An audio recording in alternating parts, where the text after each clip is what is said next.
В Якутске с рабочим визитом находится заместитель министра строительства и ЖКХ России Андрей Чибис. Минувшим вечером он посетил мусоросжигающий завод в столице республики.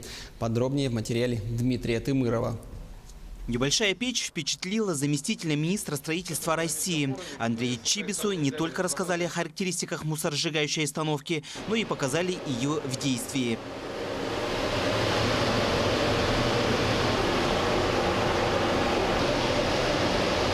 По переработке 50-60 килограмм в час перерабатывает эта данная печь.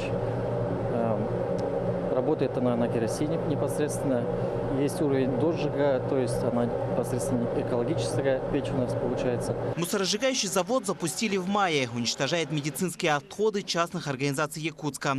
500 тонн в год. Планирует установить дополнительные печи. С прошлого года в России введена новая система обращения с отходами. У региональных операторов два пути – сжигать мусор или перерабатывать. И в рамках этой реформы у нас уже в республике поставлена задача региональным операторам по переработке этих отходов. Да?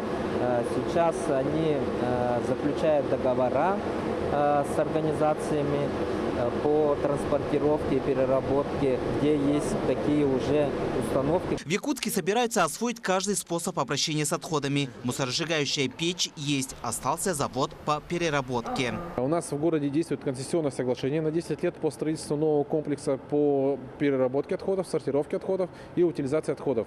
Сейчас мы проектируем полигон твердых бытовых отходов. У нас будет располагаться на 26-м километре Вилюйского тракта.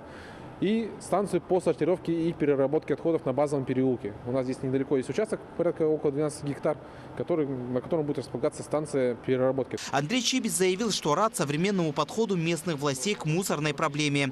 Ежегодно в Якутске образуется 1500 тонн отходов. Чтобы столица республики не превратилась в один сплошной мусорный бак, нужно использовать все доступные технологии и методы переработки. Дмитрий Тымыров, Павел Пахомов, Якутск.